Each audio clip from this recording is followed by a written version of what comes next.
Thank you for joining us for the December issue edition of 3Squares, our final one for 2024. And the one thing we're not likely to do is do predictions, although we might do some. We could think about that for the end of the no, everybody's kind of shaking their heads, not so much. So, well, we'll think about that. Anyway, I am Charlie Arnott, and we are thrilled you are here to join us for 3Squares. I'm with Look East and the Center for Food Integrity, committed to keeping the food system trustworthy, and thrilled I'm here with my co-hosts again, Kevin Ryan and Susan Schwally. And I'm Susan Schwally with Circana, where we bring clarity to understanding consumers. And I'm Kevin Ryan with Malachite Strategy and Research, helping CPG and retailers with the front end of innovation.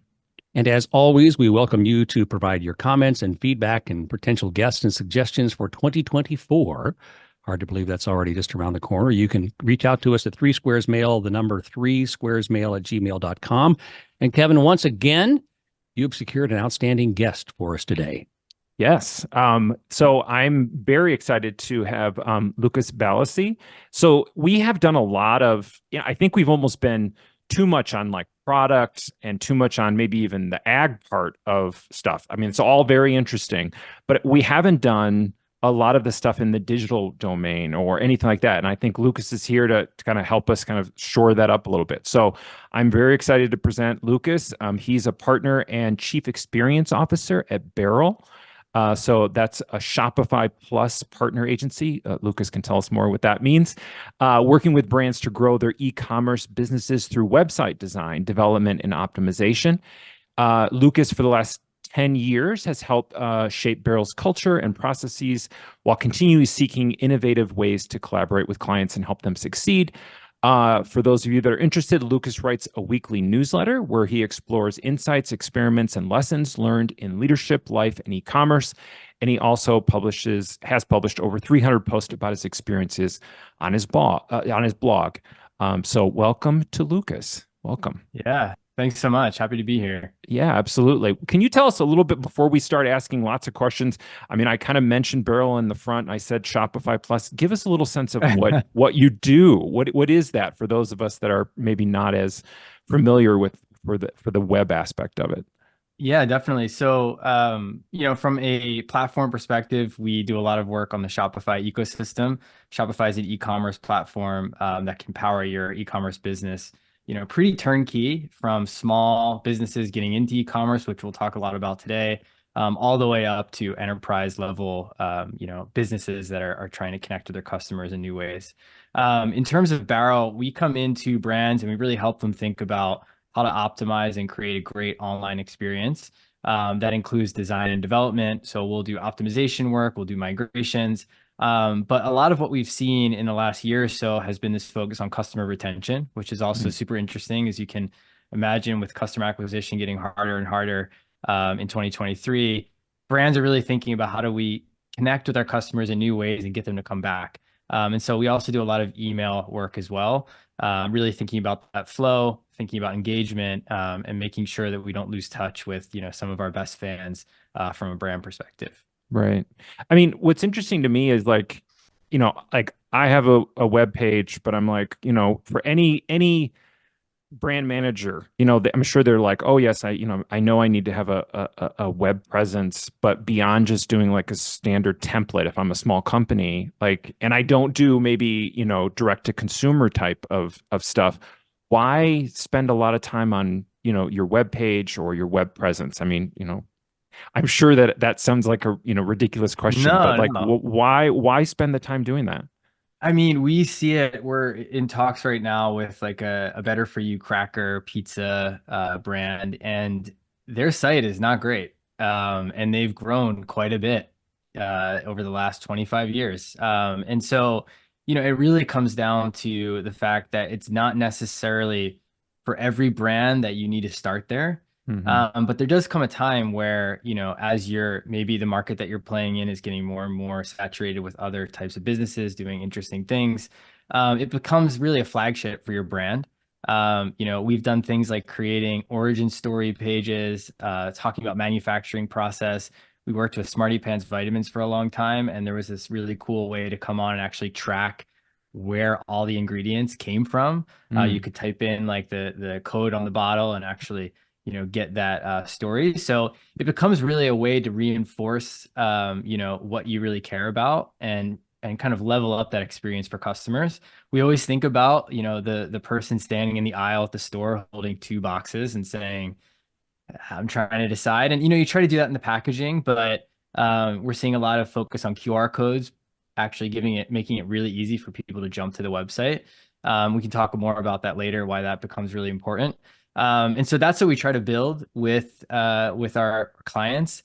One of the reasons we tend to use Shopify, even if there's no e-commerce presence, is that if they are planning to turn it on even a year down the road, they really can just flip a switch and they don't need to rebuild the entire experience. So we've done that time and time again, where we build everything within Shopify. It has the concept of products. It has an app ecosystem for reviews, makes that all really easy. And then you kind of just say, all right, now we want to start selling online. And it's a pretty, straightforward process from there. It's really interesting you say that, because I think there are oftentimes some of the companies we work with forget that the medium is the message, right? I mean, how it appears communicates something beyond the text, beyond the photos. How you actually interact with it has its own message and implies something about the brand. So with that in mind, what's your approach for building and maintaining that strong online identity for CPG? Does it really vary a bit by the demographic? And I'd love some examples of specific CPG companies you think that are doing it really, really well, so we can kind of go and take a look and say, oh, well, this is what success looks like. Yeah, no, I think the way that I would think about this question is actually starting with the customer. When you're selling in retail, selling on Amazon, which we see quite a bit in CPG, it's hard to know who your customer is, because you're not getting the kind of data that you get when you have a direct to consumer channel. And so we really stress kind of this primary focus of getting to know who your customers are, understanding what they find important. You can do that through focus groups, which we don't really get into that work, but we can help with. If they have access to customers, we'll do a lot of like 1-hour customer interviews. We'll send surveys out if they have an email list. And the reason we find that important is, a lot of these brands think, oh, we're gluten-free. That's the value prop. But really you find that, there's some kind of, entertainment aspect to their brand. And that's really what customers find important to it. Or, they love that they can, take it quickly in the car on their way out for their kids, and it keeps them full longer. So we try to find these things out, because that's what helps, make sure the website stands out. And so when you start to do that work and get those insights, it's about repeating it. So continuing to do that work. And then on top of that, making sure you have a lot of the tracking and analytics type things set up on your website. There's a vast number of things that you can do, but there's a way to keep it simple with like a Google Analytics, something called Microsoft Clarity, which allows you to kind of see how people browse the site. But constantly analyzing that, reanalyzing that, and continuing to come with insights, so the website's not just becoming stale. And so that's really what we think about in terms of maintaining that on the site. And then if they do launch D2C, a great way to have that kind of turned on period is a post-purchase survey. There's a platform called Fairing that works with Shopify, that you can set up a string of questions. And then every time a customer comes back, if they haven't finished it, they go to the next question, essentially. And we've heard some really cool stories about brands who are trying to actually raise money, and they've asked questions about competitors, and they're able to show, hey, we're taking market share from these brands because all of our customers are saying, like, this is who we were considering. So really cool ways to think about post-purchase, and again, how to bring that, into the website. I think from a brands doing a nice job, there's a lot of brands out there with great websites. And I think what's important to think about there is it's not always the nice websites that are the most effective. So, right. We've actually had clients come with beautiful websites, but they're slow. They're not great on mobile. There's all this animation happening all over the place. And so we come in and really simplify and really focus that message. A couple experiences I was thinking about is I bought this steak at Costco. And when I was making it, it was filet mignon, and it had a QR code, and it said, like, because I'm like, I don't want to screw this up. It had a QR code. It brought me on the website, and it showed me all the different ways to make it. And it just felt like, hey, they've got my back. They're helping me through this process, and it made me go back and purchase it again. Another cool story is I was buying some face moisturizer, and I bought it on Amazon. You know, a lot of people start their research there.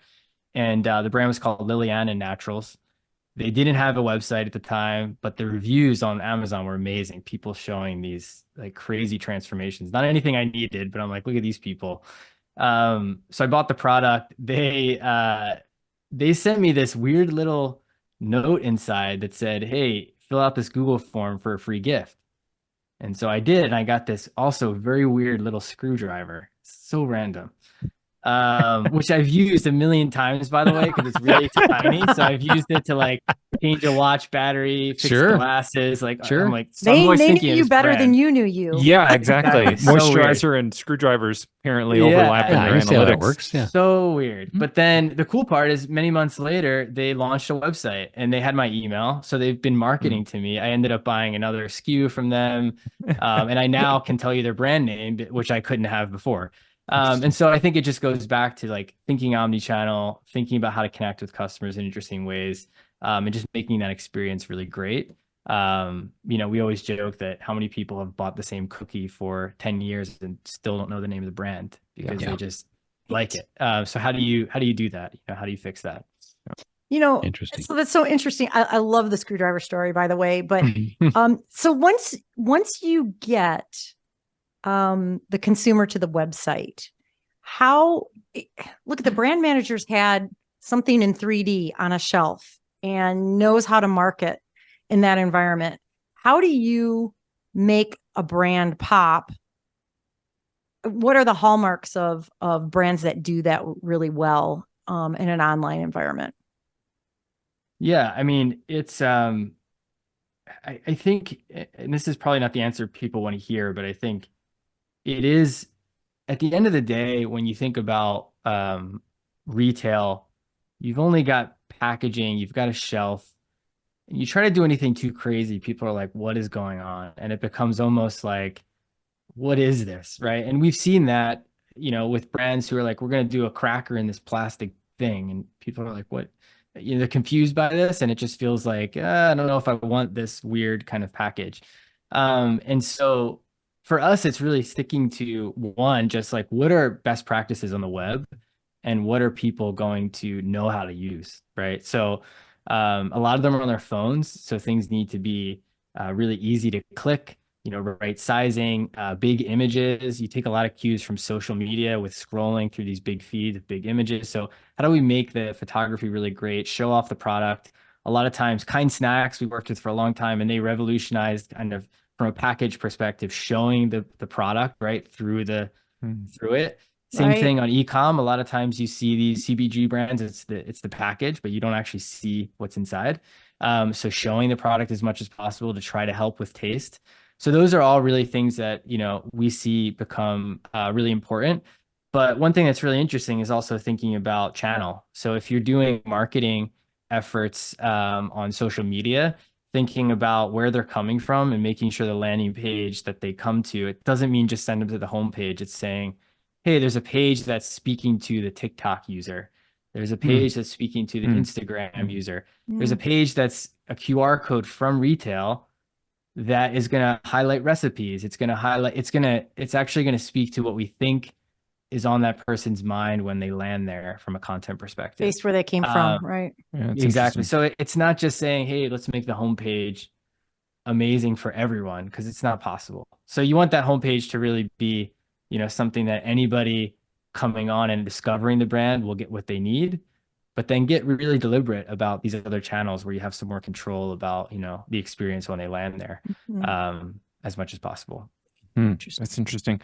So we talked a little bit about direct to consumer, but I'm just curious, you know, it's a really big leap to go to direct to consumer for a lot of folks. And it feels like, I mean, you know, when you talk to people, they're like, oh, that was really big during the pandemic. And it seems like it's not as big anymore. But, you know, tell me about that. Tell me about your thoughts on direct to consumer. Is like, you know, what should you do? What should you be thinking about? What to be successful direct to consumer? What's the reasons to do it, or maybe the reasons not to do it? I don't know. What's your thoughts? Yeah, I mean, there's a lot of, I think we all probably understand the value of having direct to consumer. A lot of it ends up coming down. Like there's obviously margin, customer acquisition costs. There's all these other kind of back end reasons that make it great for business. However, from a brand perspective, I would say the number one thing that we talk to our clients about is the customer data and understanding who those customers are and building relationships, which you just cannot do. There are platforms that are trying to open the door to that, like Fetch. If you guys know the receipt upload rewards, they're sending data to brands and they're trying to help them get to know, people like this who buy your product, they buy protein powder or they buy for their family. And this is probably somebody who's this age. But that's really key. And so the way that we think about it is, you don't have to start with DTC right away, get the website up. But a pretty cool thing that happened this year was something called Buy with Prime, which is for brands who are on Amazon doing really well. They could actually launch a Shopify store and allow customers to buy with their Prime account through Shopify. Yeah, so we're actually talking to a lot of brands who have excelled on Amazon and saying, hey, build a Shopify site. You don't need to try to fulfill those orders right away. Choose some products, set up Buy with Prime, because what's happening there is you're actually getting customer data from Amazon, which is unheard of. Right. You can start to build that relationship, build the list. And then when you do offer D2C, you can, send emails to that list and then start to grow the business from there. Yeah. And then when it comes to actually growing the business, it's like subscription models, unique products, exclusive releases, try out flavors with D2C. You can really control it with kind of a limited release of things. And so there's a lot of fun tactics that you can use once you've established that channel for the brand. That buy to Prime with Prime, though, from a consumer point of view, is just, I don't know how many times that I've abandoned a cart because I had to enter my credit card or something for a new. And it's like, if I could just buy with my Prime account, it's brilliant. That's really smart. That's really smart. Yeah. And not be on Amazon. It's crazy. And not be on Amazon. Yeah. Exactly. Yeah. It's so interesting because just yesterday I was having conversations about the continual demise of cookies and the importance of first party data. And it really ties into what you're saying about D2C and having that view of the consumer. So that's, I could just see this becoming even more of an imperative for companies. Pretty fascinating. So I have a question that's near and dear to my heart.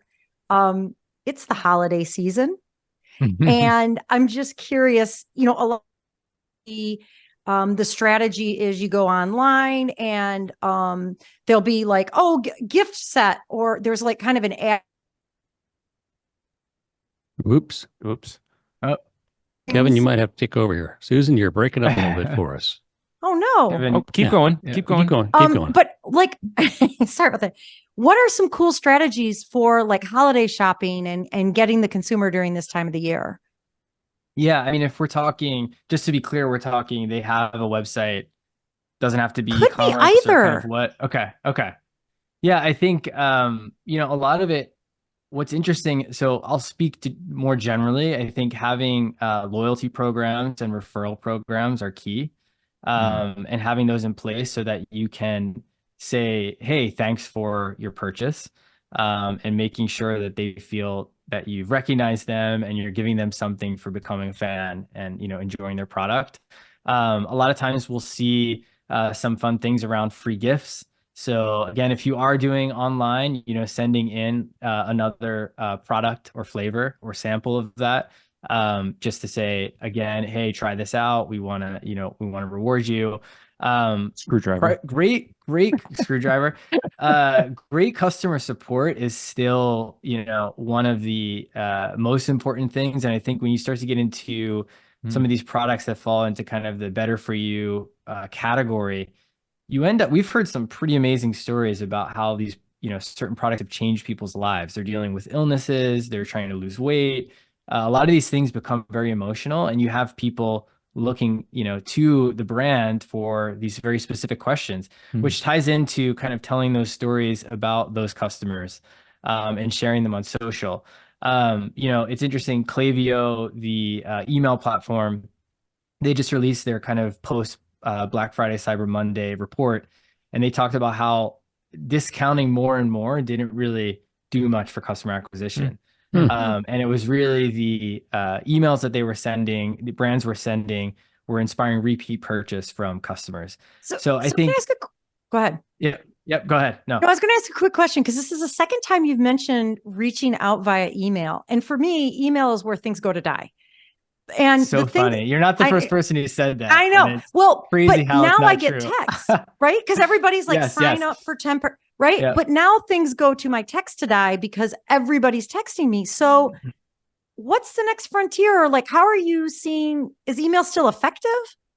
Yeah. So there's a lot of, so it is, and SMS, both you need to be smart about, right? So, you know, we could have a whole podcast on this, but the key is really making sure you understand who that person is and sending them marketing that is going to resonate with them. Because Susan, I'm sure there are brands that you do pay attention to their emails, but it might be two.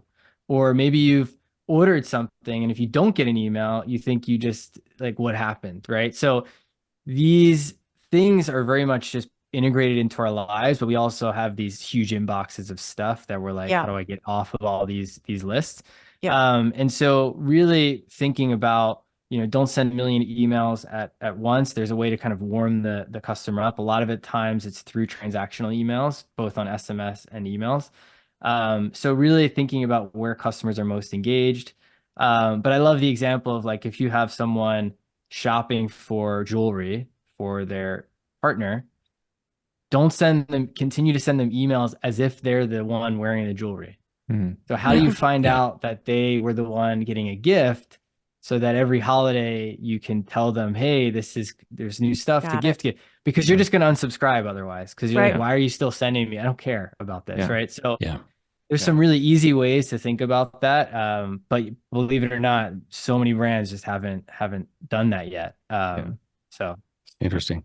Well, you had me at Costco. So I just wanted to share that. Yeah. Kevin and Susan know I'm a big fan of Costco. I buy many of my clothes there, which is quite an embarrassment to many of my family, but I like it. I think they do a fine job. So, all right, kind of wrapping up, one last question before we head to the quiz here. So what do you think are some of the emerging trends in e-commerce and digital marketing that CPG companies should be aware of? I mean, it changes so rapidly. So as you look at 2024 and beyond, what should they be thinking about? Is now the time to make the investment? Should they wait another 6 months until the technology changes again? What's happening in that space? Yeah, there's a few different things. One I would say is, you know, and this could be waiting until you level up the website or even invest in like a landing page. But really thinking omni-channel, and, you know, I mentioned QR codes earlier. There's a lot of really cool things happening around, like you can upload a receipt and get an instant rebate via Venmo, you know, in store, or you scan a QR code and you get some kind of connection to the brand, and then they obviously have your information, as we've talked to today. So just being on top of that and exploring those opportunities. Subscription as membership is a really cool thing that kind of emerged. It's been around, but it's a very cool kind of way to think about bringing CPG brands online, because, you know, a lot of times the value prop is that you don't have to think about ordering the same, you know, thing every single week or month or whatever it is. But then taking that a step further and saying, hey, you're going to be able to get access to this community, or we're going to allow you to try new products before anyone else. And so thinking about this more as, you know, I'm a member of this brand's kind of community, and I get products, but I also get access to these other things. And then I would say post-purchase is something we're seeing become more and more important, which is really thinking about, you know, everybody's focused on that conversion. But we like to think about that as actually the beginning of the relationship. So we're all talking about how do we get customers to our site? How do we get them to convert? But then it's like, well, now what? What happens after? And so thinking about post-purchase order tracking, and a lot of times that's the time to educate customers, get them excited, send them recipe content, talk to them again about sourcing, ingredients, founder story, to really make sure by the time the product arrives, they're so excited to try it or eat it again, you know, that they want to tell everyone about that experience. So I would say those are some of the top three. There's definitely other things emerging, but that's what I would be thinking about heading into the new year. Very cool. Very cool. Thank you for sharing. It is the holiday season, and one of my favorite pies is pumpkin pie, including the $5 pumpkin pie at Costco, which is ginormous if you haven't had it. But over the last couple of episodes, I've had some humble pie served to me by Susan during the quiz. And so we're gonna transition to the quiz. And Lucas, you are welcome to stay around and participate if you like. Yeah, hang out. You can participate. You can answer the questions. And Kevin always comes up with some really, really interesting facts, and we believe that most of them are actual facts. They aren't K-facts. They are. They are. So yeah, They're facts. They're facts. We'll go with that. Charlie, this strategy of you buttering me up before is actually throwing me off. So if that's your intent, that is your intent. He's trying to throw you off. For a long time, game. Lucas, I let Charlie win because I wanted to make sure that I wasn't bruising his male ego. Yeah. Oh, wow. Yeah. But she's come back strong here the last couple times. That's right. All right, let's kick it off. This is a holiday. I had to go really different. It's definitely a holiday, but I had to go way off, in left field here because I didn't want you to, I know, like I said, I think you're studying Not on the ordinary side. ho ho ho. That's right. Not the ordinary. So, okay, question one. According to Dr. Seuss's estate, not Dr. Seuss, what is actually in Who Pudding? Is it A, root beer flavored creamy pudding with multicolored marshmallows? Is it B, marshmallow cream with peanut butter and gumdrops? Is it C, rice pudding with red and green M&Ms? Or is it D, Cool Whip pineapples and red and green maraschino cherries? I'm going B. B, marshmallow cream peanut butter. Okay. Yes, Wait, D. And you go D, Cool Whip pineapple? Mm-hmm. It's actually C, rice pudding with red and green You didn't let M&Ms. Lucas guess. He did. He say said the B. same as Charlie. Yeah. So Yeah. You So got apparently, it. I did not know How this about because I that? apparently have not paid attention to the you haven't read Dr. story. Seuss's will? Yeah, well, that too. But you can go online and find this. It's actual recipe, but it only creates a few cups of pudding. But apparently, because it starts with 2/3 cup of rice, apparently that serves 200 whoos. Huh. They were that small. They're very tiny. They're tiny. Very Yeah. tiny. Little All right. folks. So Lucas, did you say B? Or would you say No, I said B. Oh, you said B. Okay. No, Charlie. I didn't Okay. get that right. Yeah. All right. 0 here for everybody. All right. All right. Number 2, according to a 2019 study, the average person consumes approximately how many calories on Christmas Day? Oh boy. Ooh, Is it wow. 3,500, 5,500, 6,500, or 8,000? Can't be 8,000. We'd all explode. Yeah. I'm gonna go 5,500. I'm gonna go 55. 3,500. All right. Susan, what did you say? 3,500. And Charlie, you said 55. And Lucas? 35. All right. Charlie got it. It's 55. Yeah. Oh, man. 55. I didn't want that to be right, but It's right. So I know, right? It's like I can't say that. Come Yeah. on. Yeah. Two times the recommended daily allowance If you for a eat full-grown that man. $5 It is. pumpkin pie, you can check out a slice. By Yeah, myself. that's probably ginormous. 2,000 calories right there. You're right, though, Charlie. That's twice as much recommended for a guy, 3 Right. times what recommended for the average female. So, yeah, that's quite a lot. That's a so bunch. that's the average. Yes. Okay. So Charlie's up 1. Which of the following, when eaten in excess, can cause hallucinations, seizures, and heart palpitations? Well, that sounds like a fun party game. Is it Christmas A? dinner? There you go. Vanilla, B, nutmeg, C, cranberries, or D, molasses? Nutmeg. I'm going to nutmeg. I'm Lucas? just gonna go molasses. It is nutmeg. It is nutmeg. I know So- there's some nuts that have some really weird properties, and if you consume too Mhm. many of them, they're not Well, good for nutmeg you. is not a nut. Oh, it's actually. not. It is not It's a not? nut. No, What is it's it? not a nut. It's What is it? considered a fruit? seed, I believe. I believe it's Oh, it is a considered a seed. seed. Aren't nuts Huh. seeds? It's different though. It's not like a nut meat.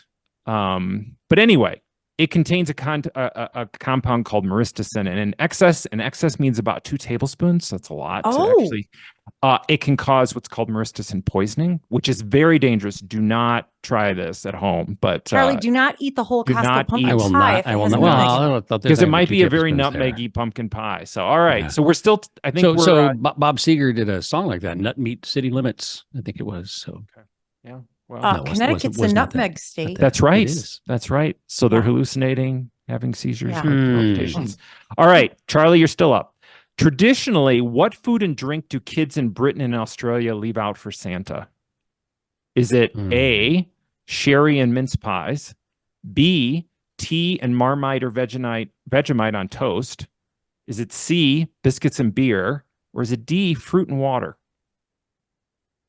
I'm going to go the Marmite or Vegemite route. Okay, So I was going to say spotted dick, but that's not a choice. that is not a choice. So Some Were the households first might. two? fruit and What were water. the first two? Sherry and mince pies, and then the tea and Marmite or Vegemite on toast, biscuits and beer, or fruit and water. Fruit and Susan, you said fruit and water. I'm gonna go with the sherry and mince. Sherry and mince pies. Lucas got it. It is sherry Well and mince done. pies. Nice. Yes, that is the traditional. Now, that doesn't mean that today you're not seeing lots of different things, but that's been traditionally what kids would leave for Santa. Does All anybody right. else here like Vegemite? I like Vegemite. I like it in small amounts. Yeah, I Yeah. don't not like it, but Yeah, in small amounts. All right, last question. We've got 1-1, Charlie and Lucas. Gingerbread men cookies were originally invented for what reason? Was it A, they were made to represent the people you have lost throughout the year that you wanted with you on the holidays? Was it B, they were invented as a customized treats by British grocers to give their customers around Christmas? Was it C, they were originally New Year's items where you would bake them to look like your enemies and then crush them in effigy so that you'd have a better New Year? That's But they- disgusting. Oh, that's evil. D, they were created by Queen Elizabeth as a party favor. Oh, it's got to be B or D. I'm going B. I'm going to go B. B for the grocers. Yeah. Okay, Susan and Charlie locked in. Lucas, I'm gonna go D. you are correct. Lucas is correct. Lucas they were wins. created. Lucas They were wins. created by Queen Elizabeth I. She would host these massive parties and she would bake special gingerbread that looked like the VIPs and foreign dignitaries to get, their favor. She even had a royal gingerbread pastry chef on staff. What? Wow. Just That's, to make that's an them. old cookie. That's been around a long time. Very long time. Very long Wow. time. Now, was it So in dumb. our text string earlier this week where somebody said, is the gingerbread man ever concerned that the house is made of his skin? Oh, but I That don't was know. not Oh, our man. text. So it's not chain. our text string? Okay. No. I saw that though. Schneider's Pretzels just came out with a commercial talking about that. Really? Yes, yes. About the gingerbread house being the gingerbread man's I believe skin? so. I believe so. Yeah. Hmm. So, all right, Interesting. Lucas. Very dark. Lucas, Lucas. you're the first Yeah. guest to prevail. I think Congratulations. you are. Look at Hey, that. Lucas, you get Wow. pride, not prize. That's Yeah, right. that's Yeah, fine. you get the right. same prize we always get for winning, which is nothing. Yeah. Well, I You can walk learned, around all day, I though, and learned say- quite a few things here. I know. I'm happy Kevin's a with that. font of knowledge. That's It's the- amazing the things that That's he the knows. gift. We always benefit Yeah. from it every month. So Well, we like to thank Lucas for joining us. And for those of you interested, Barrel New York, and then Lucas has his own website, lucasballasy.com. You can go on to. Is that correct? Yes. Yep. Awesome. Thank you very awesome. much. Yeah, Lucas, thank you so much for joining us. And thank you Yeah, for appreciate it. listening to 3Squares in 2023. We will be back in 2024. We already have a couple of guests lined up for next year. It's going to be as exciting as always, hopefully even better. And you can continue to connect with us at 3squaresmail@gmail.com, the numeral 3squaresmail@gmail.com. Hope you and yours have a wonderful holiday season, a safe and prosperous new year, and we will see you in late January of 2024. Take care. Bye now. All right. Thanks. Bye. Thank you. Yep. Bye.